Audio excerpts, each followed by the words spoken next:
You get to study every single meta, and I think that's going to benefit them greatly as 4-man smoke here, but Miracle going to break it actually, and unsuccessful start. Team Liquid already spamming, well played. It seems like our fans are going to have to hold off on that early action for just another minute, because we're not going to be having any kills before the horn blows. 2 years though? 2 years. And that was as a stand-in for LV Gaming. It wasn't even with his own team. It's been a while. In fact, the last time that he was actually winning a grand finals, there was a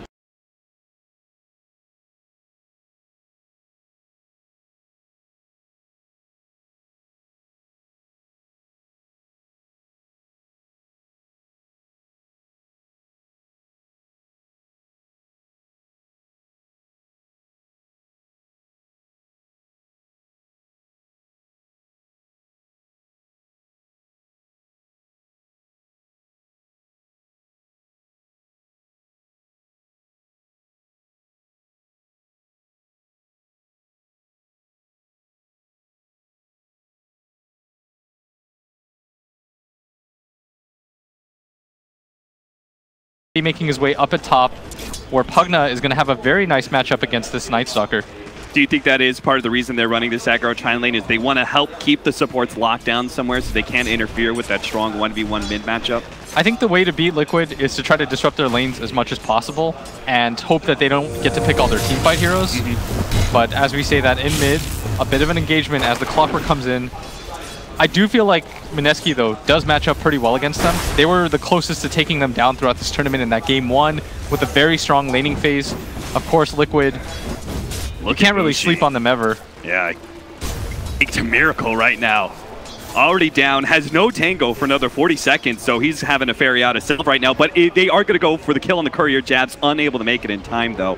So a successful delivery with no rebuttal. So we're just going to have a Bane Mirana here at this bottom lane, as you can see, with Tumbaman on that Lifestealer, backed up by Jakiro.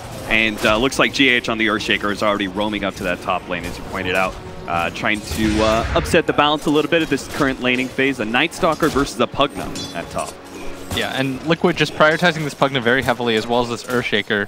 Curious to me that they were willing to give up the Venomancer in exchange for this hero.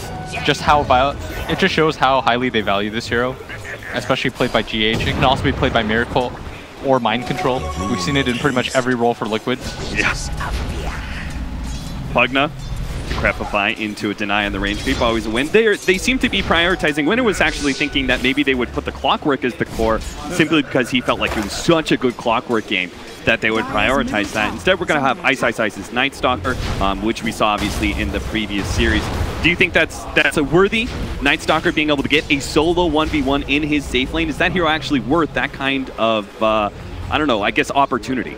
Yeah, I think it's even more important actually for the Night Stalker to get very good levels this game, because it's really hard for them to start the fights. And Clockwork, yeah, you can hook in and do all that stuff, but for the most part, they'll get 4 staffs, they'll be able to get away from that. And so you need to set a very good early game pace, and your Clockwork eventually will switch off with the Night Stalker anyways. If Mineski plays this as planned, then I'd imagine that Ice, similar to the game against Complexity, tries to get as aggressive as possible once he just has that baseline of items, and he'll allow this hero to get his levels anyways. Now, is that during the first nighttime, or are we talking about like more second nighttime where he has phase boots and such? First nighttime, if you don't get a kill, it's not the worst thing in the world. Second nighttime is most likely the one that's going to be the most important, because that's your tempo controller. That's the one where you really start to take some towers out with it too, once you get a kill or so. That's how you begin snowballing, right? It starts with the laning phase, but then you really have to follow up with that tempo controller dominating the game. A setup here, sleep into an arrow, onto the Jakiro, and not a whole lot of help is going to be coming from this Matumbaman Lifestealer. So a free pickoff, free first blood for Moon. Very easy setup for them, and Kuro not going to have the best time of it as a 5 Jakiro. Not a lot of defensive capabilities, and it's not like Matumbaman can swing over and help him anyways. He's got to focus on the creep wave under him. Pugna now has a soul ring. Does he start winning this lane once he gets like level 4, level 5 and can spam out so much, or is it still Night Stalker favored, especially now that it's night? I thought it was actually pretty 50-50, but if you'd imagine that Pugna wins most matchups with his ability to spam, but it's Ice. Nice snatch up there, mind control, and Pugna's so fast, but apparently not fast enough to get ahead of jabs That being said, Jabs doesn't want to be running into Miracle. Too many creeps in the mid lane for Mushi to push out as that Venomancer. Yeah. And if you look at Nightstalker's build, he came to the lane with the Stout Shield and the 2 Enchanted Mangoes. NS with 5 HP regen a second doesn't care too much about this as the bottom. Ninja Boogie gonna be the target. Ninja Boogie has to do something here. He's gonna try and sleep himself. Actually doesn't get hit by the enchant. They might not get this kill. And yeah, they're not gonna be able to do it. Bane's just simply too tanky. Seems like such a battle ready hero. Jesus, Jabs won't let Miracle well enough alone, man. He is actually chasing him so far in. Looks like he wanted to try and get the kill before the 5-minute shrine rotation, but a bottle fill up allows Miracle to be pretty healthy, and it looks like he's just going to be clearing through the stack, trying to get his level 6 off of that, rather than focusing on laning.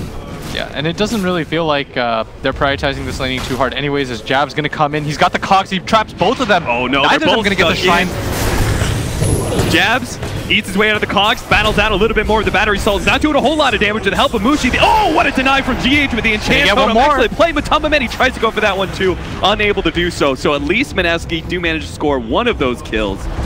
Great rotation from Jabs, really making the read. But what was that about? The fact that Matamba Man made that rotation as well, all the way over to help clear through that. Oh, at bottom, Kuro gets arrowed up. A few more right clicks will do it. One more should complete the job as they get the kill. No follow-up kill from Matamba Man, just a level 4 lifestealer. And I think they were trying to be a little bit greedy. He wanted to shrine as well. Yeah. They just wanted to do a triple shrine, but they saw the creeps. So like, maybe if we farm these first. Yeah, let's use our abilities first, lose a little HP and mana, and make that shrine all the more efficient. Right? It's a little bit too much min-maxing from Team Liquid, as they're going to pay for it dearly. Even with the deny, that's going to be quite annoying for them. As laning phase-wise, this is what we talked about. This is where mineski is going to be strong. Liquid not seeming to prioritize him. Looks like a sandwich up at top lane. Trying to catch mind control here, but GH is able to run some interference here. Nice Ice out of mana. Isn't going to be able to pursue underneath the tower. He is still doing very well up at top. He's level 6. This mind control Pugna still only level 4. Hasn't even picked up his level 5 yet. 6 minutes into the game. Not picking up darkness at all, just going for the 3-0-3 builds here for just the extra presence in lane during this critical period of time, and you can see it paying off. Mind control, not level 5 yet. Ooh. He moves really quickly. 523 move speed when he has phase on, 441 base without it, and he's one of the few heroes that can actually keep up with Pugna. As middle lane, Kuro's there, but they do already have a ward place. And the ward vision in this game has been so good for them. With that ward pace, they saw Jakiro come in. Mushi's gonna get gone on. GA trapping around behind, but bottom lane. Oh, they gotta sleep into an arrow combination on Matamba Man, but dive into mid lane. They are gonna be able to finish off that Venomancer, but Ice is looking for revenge. He's gonna wait for Miracle. He's poisoned up, and it looks like he's just gonna be caught by the Void. Gets the chains out a little bit deeper, but the Void will manage to secure the kill. Ice. Already starting that tempo control. Yeah, he was really trying to wait for Miracle in case he was trying to TP, save that Void, but had more than enough damage from the Venomancers. Gale as at bottom, the tower's gonna go down, and it's actually mineski that's just setting a blistering pace. A 5-1, 3k gold already without a tower taken. That's gonna change here in a second. Should go to 4. Jabs. Actually not. Okay, now he's gonna headbutt into Matamba Man. Not really the place he wanted to be. Unable to get the cogs on the other side. Matamba Man stuck in. Oh, that was not the Fisher. Jabs is gonna be able to get away. But there was also the Night Shadow anyway. Another sleep, and not an arrow. It'll be Nightstalker setting up for this kill on Kuroki. Yeah, and he should go down here, and he does. Nothing they can do. What a pace being set right now. They do have a lot more team fight than they did in the previous game against Liquid, where they had like one stun, nothing that went through BKB. They had some difficulties there. This game, a lot more balanced. And this is what I was talking about. Going through the lower bracket, it is more difficult because you have to play more games. There's more opportunities to get knocked out. But at the same time, you learn these things about yourself. You learn where your draft weaknesses are, where people are punishing you. Another sleep. This Bane-Mirana combination, which we have not seen too much of in this patch, previous patches had this as kind of the OP support duo. It is destroying Liquid. It seems like their style of breaking apart quite a bit and playing pretty independent on their cores. It just means there's no saving grace for when the sleep arrow combination comes in. Yes, but it does remind me sort of EG like 2 years ago, when if you shut down Sumail, there's always Universe and Fear that's going to be farming. If you shut down the other two will take over. That's always the point of concern with Liquid, and it's even their supports that can come into it. Remember last game they were down 6-0, and they dominated that mid game.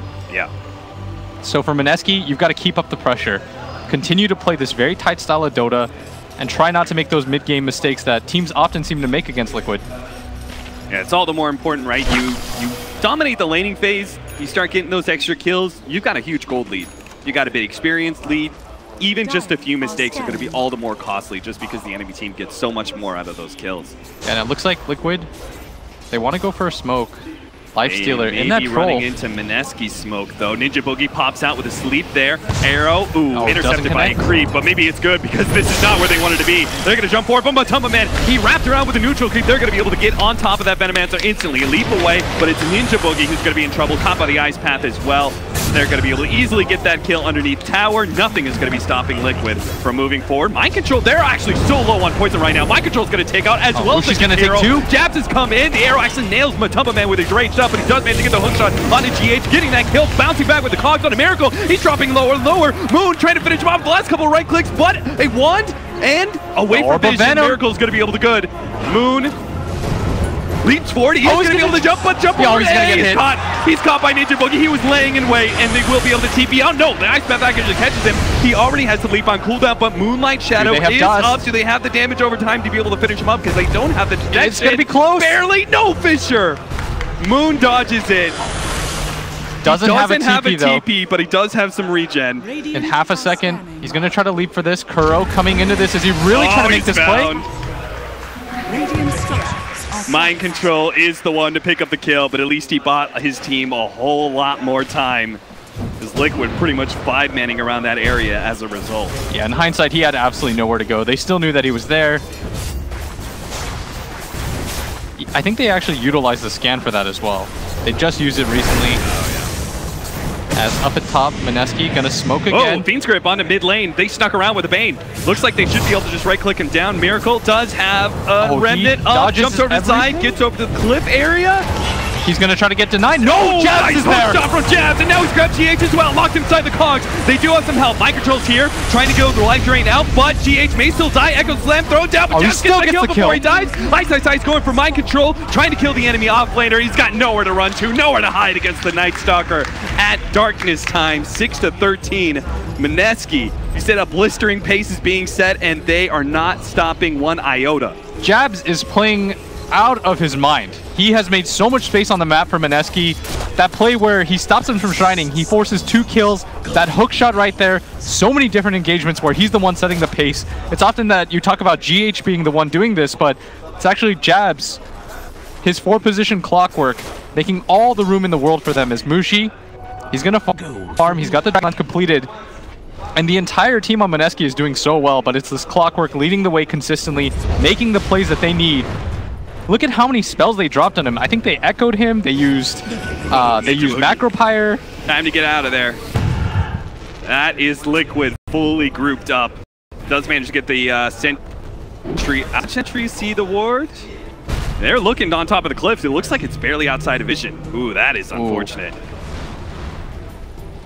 And mineski, Liquid can't catch any breaks in this game as Moon. He's up top. Illusion spotted. Matumba Man. Everything that could go wrong right now for Liquid is going wrong as they're all grouped up for this tower. They should just split the map a little bit. Ice indeed going to do just that. Hand of Midas completed on him. He's going to put pressure and tell it, if you don't come for this, you're just going to lose a lot of space on this map. Is Moon the reason? He knows they're all here, right? Yes. Is the reason kind of looking at them? Is he just trying to draw their attention? Just he away doesn't from think, bottom lane? I don't think he thinks he can get first. Yeah. Plus, if they take power and Liquid doesn't respond, then it's worth it even if he does die. Yeah. Because if you just look at the team, he's been farming in the jungle. He can also get up there,